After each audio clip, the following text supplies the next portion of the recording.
Hey everybody, let's get into Chapter 3, Assessment and Health Promotion. This chapter covers a lot about the anatomy and the assessment of a pregnant woman. So we're starting here with the structures of the female reproductive system. Most females reach menarche and puberty from ages 8 to 13. And of course, the definition of menarche is having her first menstrual cycle. Menstruation prepares the uterus for pregnancy. So most of you probably know this, but every month the body's preparing itself for a possible pregnancy, creating a nice thick lining for an implantation of an embryo possibly. And if fertilization and implantation does not occur, then the body recognizes that and sheds that uterine lining, and that's what we call the menstrual cycle. We're going to go into a little more detail about that here in just a second as well. The menstrual cycle begins 14 days after ovulation. And what I'll show you on the next slide, kind of what that means. So when two women have different lengths of cycles, I can explain exactly what that means in terms of ovulation and things. She might have an irregular period too, even if she's normally regular. If she has a very stressful month, or maybe she's been extra physical that month or extra sedentary or something, that those can affect her cycle. And then of course they can change as we age, as far as the length of the cycle, the heaviness, and things like that. And then the definition of menopause, of course, is the last menstrual period. Just be familiar with the anatomy, kind of look, at this chart and look in your book. Make sure you know what those terms mean. Most likely you're not going to be, it's not like we're going to be giving you a chart where you have to fill in all of the things like you do in an A&P class maybe, right? But you need to know these terms both for just your own knowledge, but also there may be questions that use these terms as vocabulary. So I would just try to study those, make sure you're familiar with them a little bit too. Of course, we are very concerned with preconception care for moms. We want to make sure that they're not taking any drugs or medication that might affect the growth and development of an embryo, right?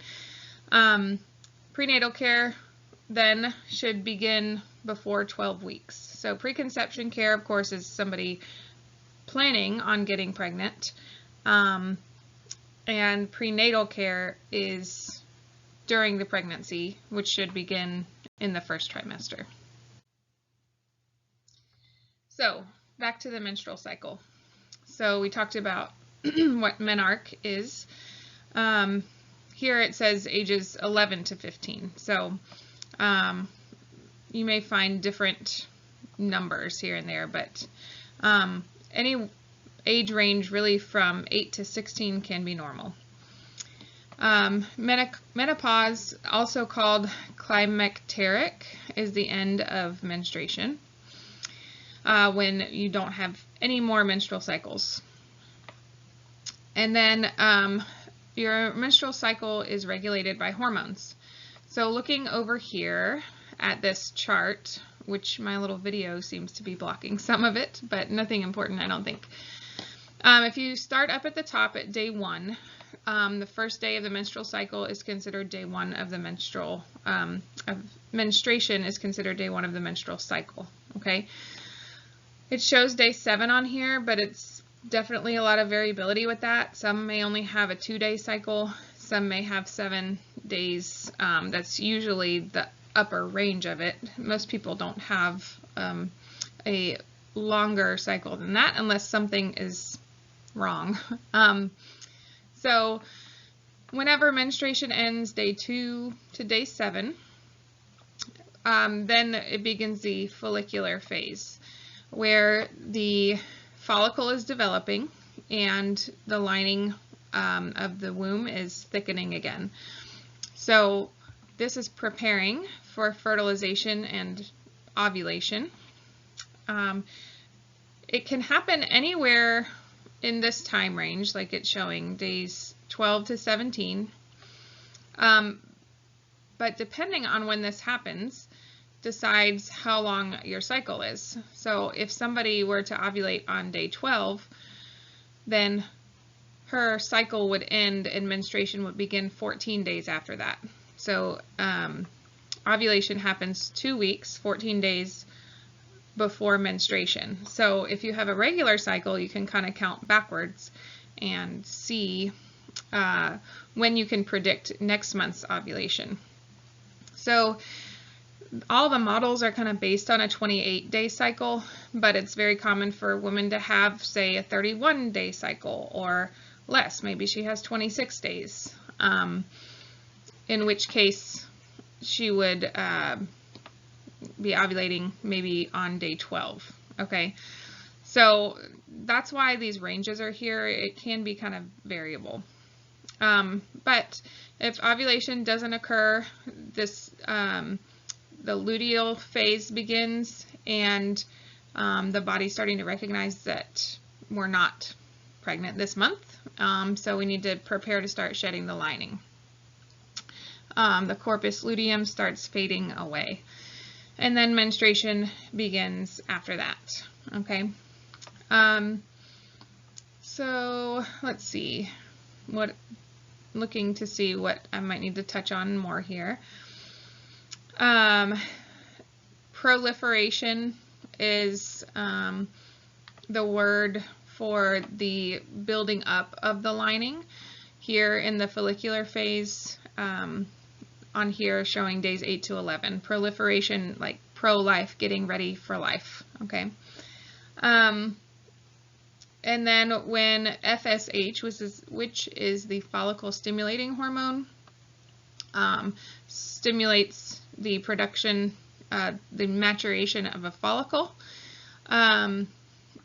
releases the follicle, releases an egg. That is the end of the follicular phase. And then you're looking at the luteal phase. When the luteinizing hormone surges, it releases the egg, again 14 days before the next period starts. The corpus luteum is formed and produces progesterone, progestation. So progesterone encourages gestational health, right? Progestation, progesterone. It's just something you can kind of keep in mind that go hand in hand. You can also remember that oftentimes progesterone is prescribed and given to moms who are at risk of preterm labor. Maybe they have an issue with their progesterone levels, and so they are getting a supplement of progesterone to help maintain the pregnancy if they have recurrent miscarriage, a history of recurrent miscarriage. So progesterone would be what should increase and produce, because it's produced by the corpus luteum to encourage the gestation of the fertilized egg. Okay. Other hormones, estrogen and progesterone, cause the uterine lining to thicken and get ready for the implantation of a fertilized egg. This is really interesting too. The egg can live for 24 hours after it is released, but sperm can live for 4 to 5 days. Okay, so what this means is the timing of ovulation is very important as far as if somebody's trying to get pregnant, when to plan intercourse. But what is interesting, especially if somebody's trying to, say, avoid to get pregnant, sperm can live for 4 to 5 days. So that means somebody could have, if all the conditions are right, in the uterus to allow the sperm to live that long, as in cervical mucus that is fostering and not slowing down the ability of the sperm to get up to the fallopian tubes. Somebody could have intercourse 3 to 4 days before they ovulate and still get pregnant. So it's kind of interesting the way that works. Where does implantation take place? You'll want to keep that in mind. Make sure you look that up, the endometrial lining there. So it's hopefully not in the fallopian tubes, right? Fallopian tube pregnancy, that'd be a tubal pregnancy, ectopic, but ectopic can mean just anywhere outside of the uterus. So you can have it, and we'll have a slide on that. Actually, it might be in a different week, but ectopic pregnancy, instead of the fertilized egg, the embryo coming down to implant in the lining of the endometrium in the uterus, it may have implanted in the abdomen or in the fallopian tube, and those are very dangerous situations. Okay. This chart is in your book. Basically, you can follow it from left to right. So instead of like a circular chart like on before, the slide before, you can get an idea in a linear way of what's happening in the menstrual cycle. Okay, so if you, let's start at the bottom. So if we start at the bottom, here, day 1 of menstruation, the uterine lining is being shed, and then when that ends, we start the proliferative phase during the follicular phase. So proliferative, pro-life, we're building up the lining of the uterus again during the follicular phase here, okay? Which is, I don't know if you can see my pointer in this recording, so it's at the top near the pituitary gland up there. All this is part of the follicular phase, okay? And then ovulation occurs, which for somebody with a 28-day cycle is on day 14, but somebody with a different number, it would not be on day 14, it would be 14 days before menstruation begins. But that signals the beginning of the luteal phase. You can see when ovulation occurs, you have a sudden spike in the luteinizing hormone and the follicle stimulating hormone. That's up there where the blue and green kind of graphs are. That signals the release of the egg, which you can see right below that. Below that photo, you can see how the follicle has developed and then released an egg there at ovulation.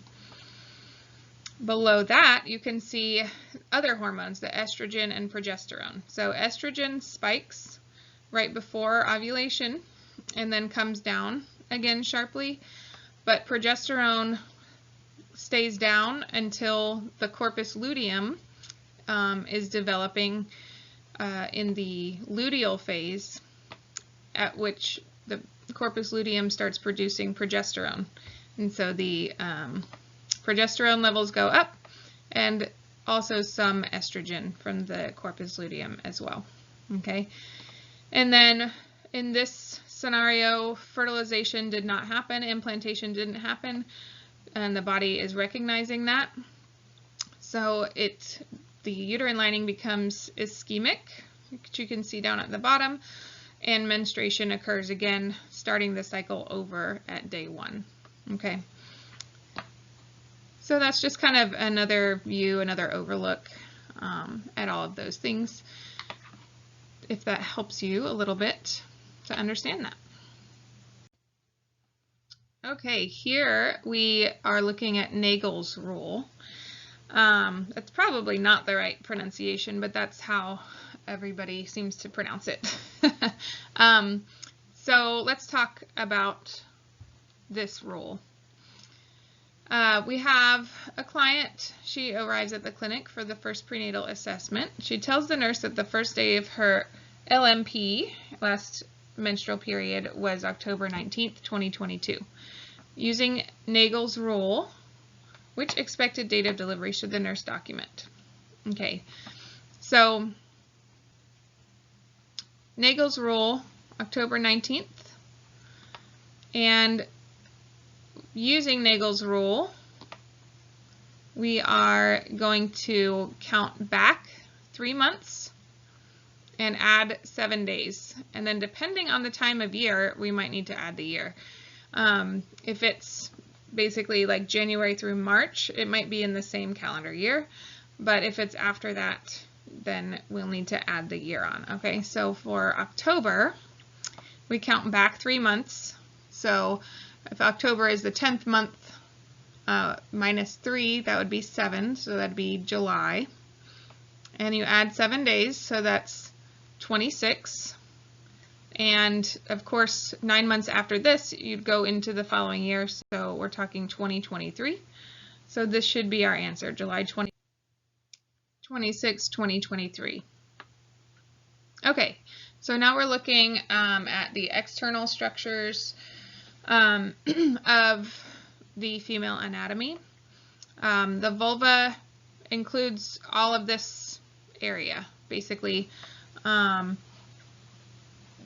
showing here external anatomy from the clitoris down to the perineum. Okay.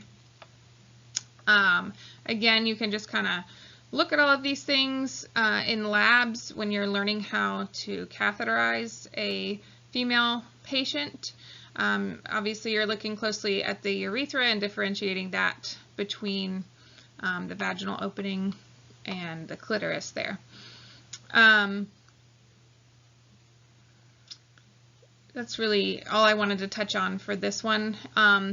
And of course, you've got the anatomy of the breast there as well. You can see that the breasts have 15 to 20 lobes. We'll talk a little more about that when we talk about breastfeeding later on in the term. Okay, and then internal structures. We're looking here, again, just kind of review all that. I think this is interesting too.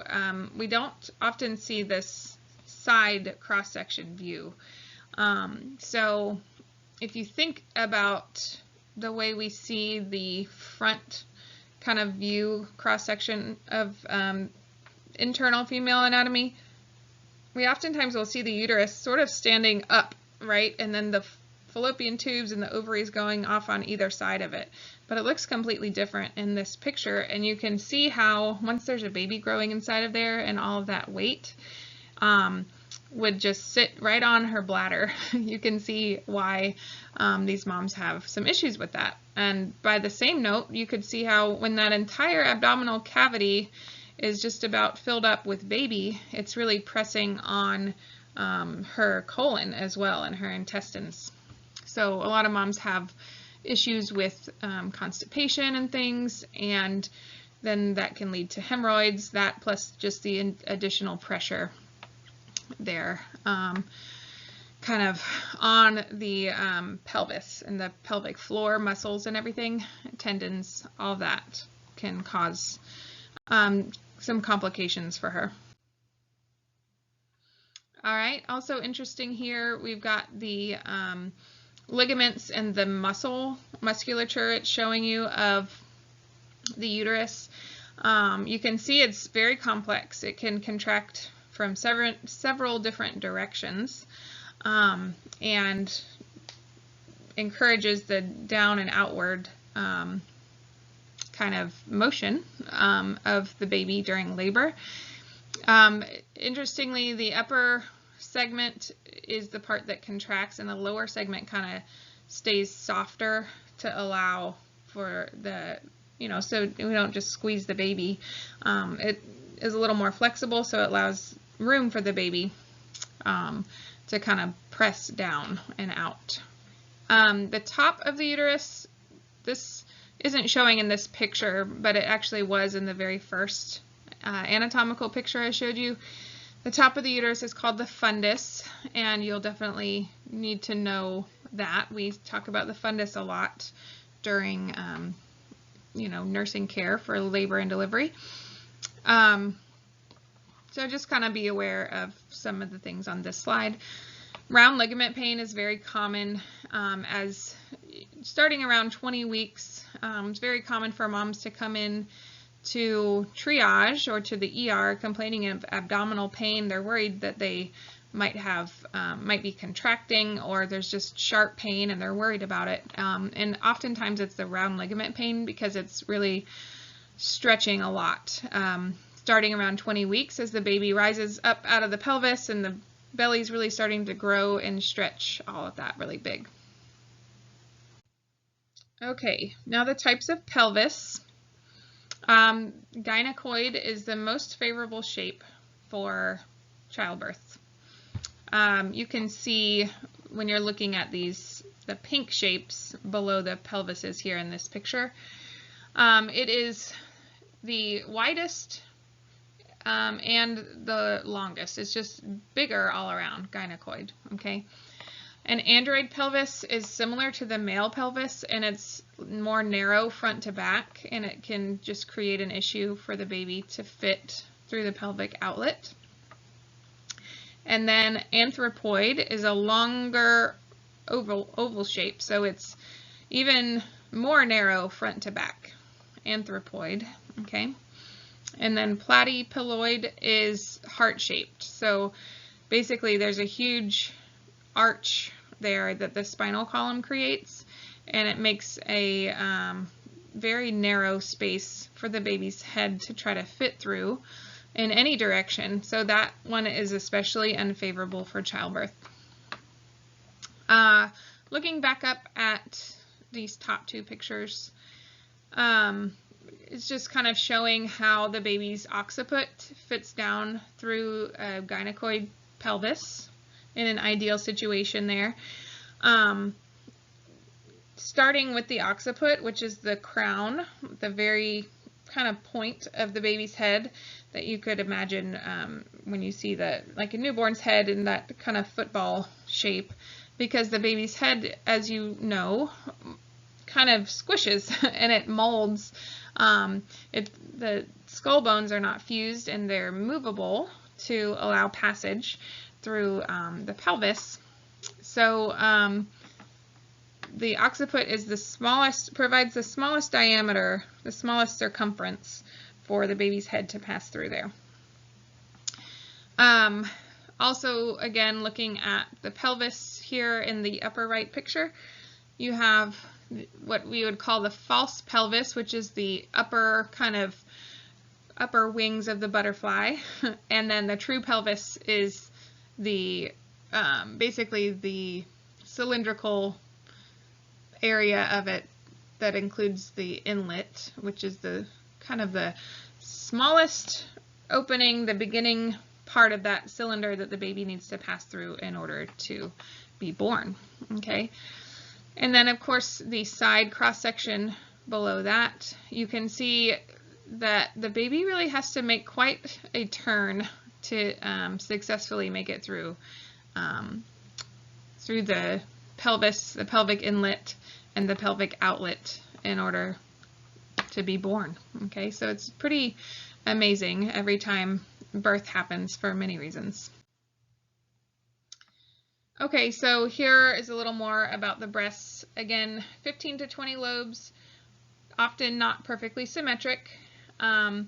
There should not be, when we're assessing the breasts, there shouldn't be any retractions, dimpling, any masses. Some people do naturally have lumpy breasts, and oftentimes these women will need to be checked by a provider because it's hard to differentiate between something concerning and something not concerning for them. But the progesterone that begins to increase during puberty is what signals breast maturity, and that'll, start showing some of the trademark or recognizable traits of a woman that is coming into maturity. And the hormonal changes during menstruation also cause common symptoms like breast swelling and tenderness and some discomfort. just prior to menstruation. Breast exams are recommended 5 to 7 days after the menstruation begins. So for most women, that would be shortly after or right after menstruation ends there. And that's because the hormone levels are the lowest at that point. Okay, when we're talking about history and physical for the pregnant woman, we want to use open-ended questions and develop trust. We want to screen for abuse. We usually do this every time we come in contact. We want to ask about abuse, and we want to ask about depression. So it's something that we just have to kind of get used to and get comfortable with. We're screening really for human trafficking and intimate partner violence also, which we'll talk more about. And we're considering culture. We're of course going to wash our hands. You should be familiar with that now. And we want to do her H&P with an empty bladder because that's going to help us make sure that the bladder is not what we're assessing, right, when we think we're assessing the uterus. Also, it can be uncomfortable for her to have a full bladder. We want to assist her into lithotomy position and assess for signs and symptoms of supine hypotension. We want to avoid, as much as we can, having a mother flat on her back. We're going to talk about this quite a bit this term. It's got kind of a recurring theme. Supine hypotension, once she is 20 weeks or later, the weight of the baby in the uterus causes a compression of the major vein that runs along the spine in the back, and it causes supine hypotension. It basically cuts off circulation to the baby and to the uterus, okay, and it causes her blood pressure to drop.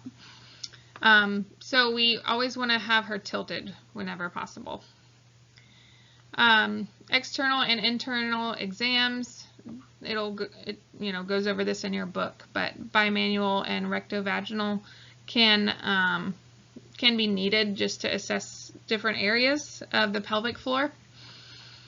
And then routine tests would be Pap tests and testing for STIs like gonorrhea and chlamydia, HPV, herpes, and GBS.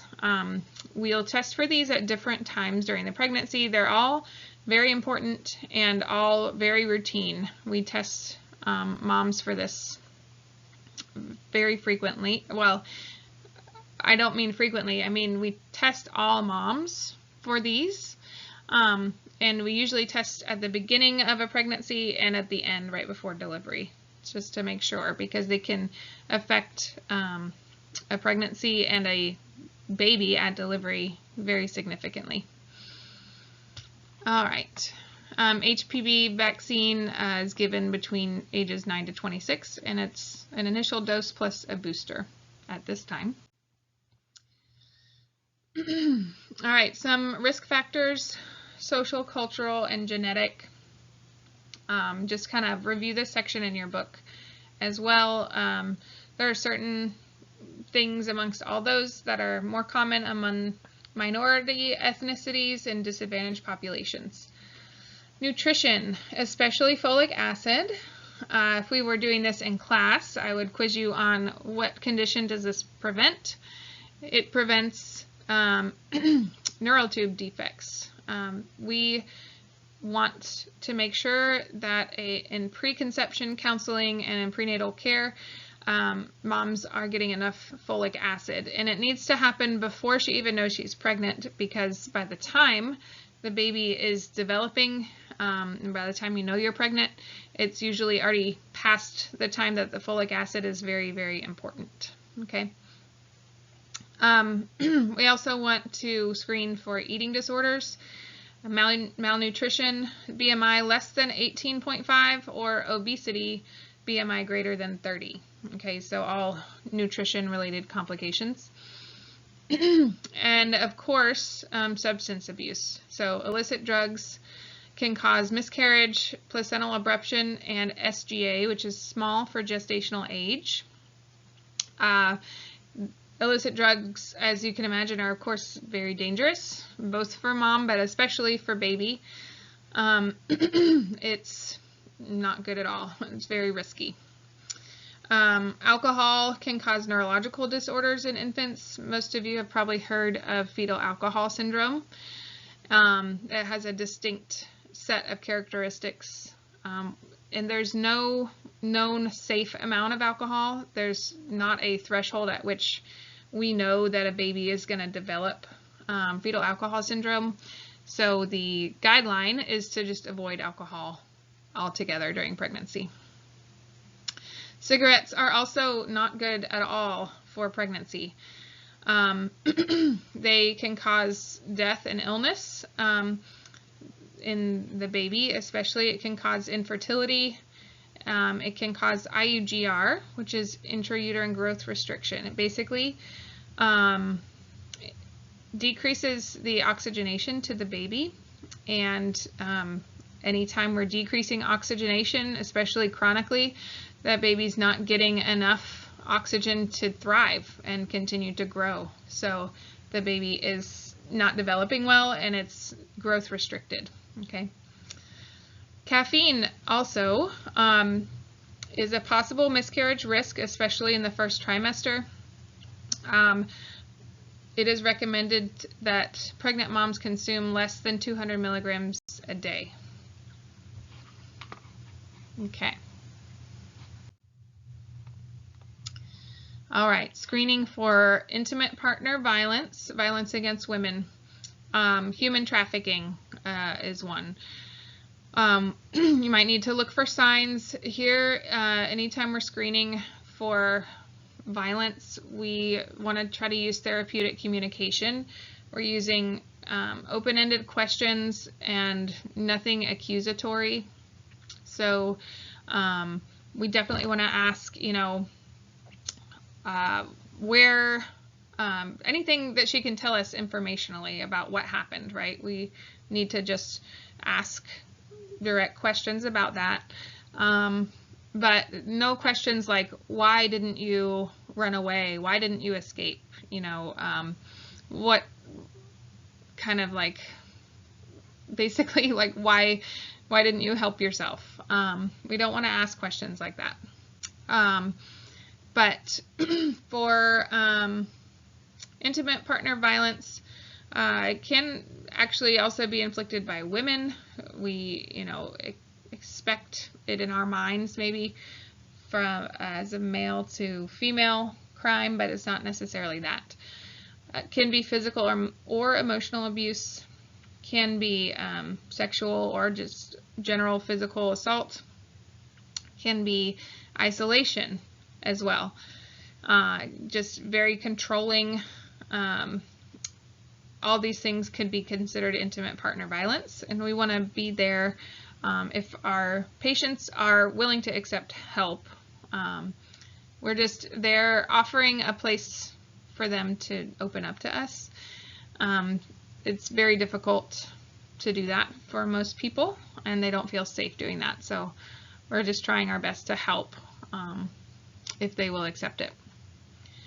And then battering during pregnancy can be pretty high. It actually, the incidence increases a lot of times during pregnancy. It's probably some psychological reason that the man feels, threatened, or like his position is becoming questionable maybe, or undervalued. I'm not sure exactly the psychology of it, but a lot of times it does increase during pregnancy. Rates could be as high as 30%, and they start escalating. Oftentimes, battering may happen for the first time during the pregnancy, as I was saying, and of course it's a big risk to the baby should any trauma occur. The cycle of violence is broken into phases, where we have phase 1 as tension building. The there's tension there, but the victim is still minimizing the problems. And then all of a sudden at the end of that, the tension is unbearable to the abuser and the abusive incident happens. And then oftentimes the abuser is apologetic, loving, saying that, they're sorry and they'll never do that again. Until then the tension starts building again and it happens again. All right. There are review questions all through here. There was that one I just passed, and then the key points here. We went over all of this, so you can just review this on your own as well. I'm looking to see if I want to point out anything else. Be familiar with health screening and immunization guidelines for women 18 and older. What's important with a Pap test? What interferes with accuracy?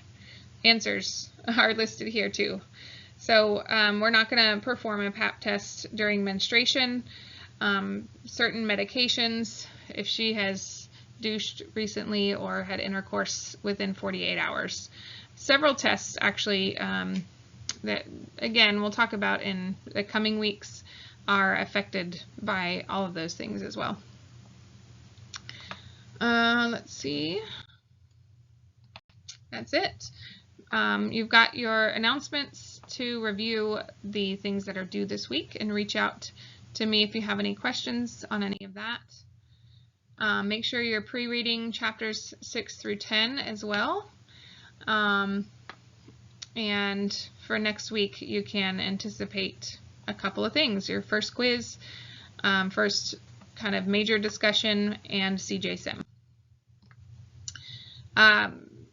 Pay attention to the med math. If it says to round, you need to know how to round correctly. Make sure to reach out if you don't know how to do that. I'd be happy to go over that with you. And then you have several review questions here that you can test your knowledge. The answers should be in the notes of your the notes of the PowerPoint notes. You can pull those up and see the answers if you're not sure. So I hope this is helpful to y'all, and again, reach out to me if you have any specific questions or any way I can help you.